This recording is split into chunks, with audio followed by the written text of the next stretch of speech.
ঢাকা চট্টগ্রাম মহাসড়ক থেকে আপনাদের সঙ্গে যুক্ত রয়েছে আমি রাশেদুল ইসলাম রাজু।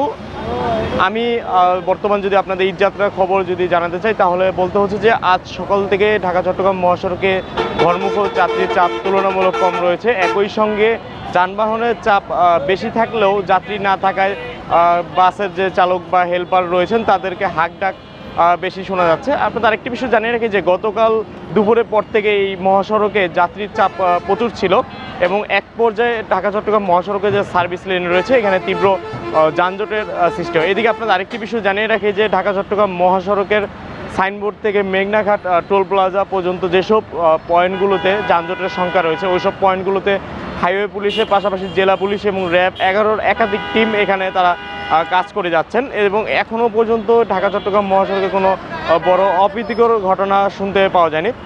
এদিকে আমরা বিভিন্ন টিকিট কাউন্টার কর্তৃপক্ষের সঙ্গে কথা বলেছি, তারা আমাদের যেমনটা জানিয়েছে যে গত কয়েকদিনের তুলনায় গত দুদিন ধরে যাত্রীর চাপ বেশি রয়েছে, তবে গতবারের তুলনায় এবার যাত্রীর চাপ কমই রয়েছে।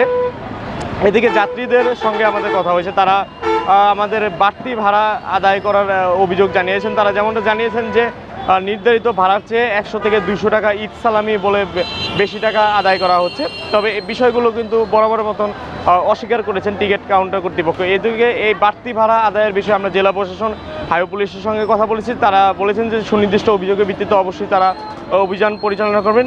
এদিকে আপনার আরেকটি বিষয় জানিয়ে রেখেছে, বাড়তি ভাড়া আদায়ের বিষয়ে গতকাল ঢাকার নারায়ণগঞ্জ লিং রোডে জেলা প্রশাসন অভিযান চালিয়ে 3টি পরিবহনকে জরিমানা করে। এরই ধারাবাহিকতা যদি ঢাকা চট্টগ্রাম মহাসড়কে কোথাও বাড়তি ভাড়া আদায়ের কোনো অভিযোগ পায় তাহলে তারা এখানেও অভিযান চালাবেন বলে আমাদের জানিয়েছেন।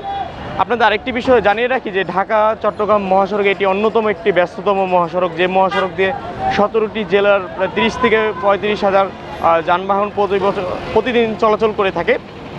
তবে ঈদকে ঘিরে এর চাপ কয়েক গুণ বেড়ে যায়। তবে আজ দুপুরের পর থেকে যাত্রীর চাপ বাড়ার সম্ভাবনা রয়েছে। এ কারণ হিসেবে তারা আমাদের যেমনটা জানিয়েছেন যে এই নারায়ণগঞ্জটি গার্মেন্টস অধ্যুষিত এলাকা হওয়ায় আজ দুপুরের পর অনেক গার্মেন্টস কারখানা ঈদের ছুটি দেওয়া হবে, এর ফলে গার্মেন্টস শ্রমিকদের একটা চাপ পড়তে পারে। তবে হাইওয়ে পুলিশ আমাদের বরাবরের মতো জানিয়েছেন যে যতই চাপ পড়ুক তারা যানজট নিরসনে বরাবরের মতো কাজ করে যাচ্ছে। এছাড়া কোথাও কোনো যদি যানবাহন বিকল বা নষ্ট হয় তা দ্রুত সরানোর জন্য সব ধরনের ব্যবস্থা তারা নিয়েছেন।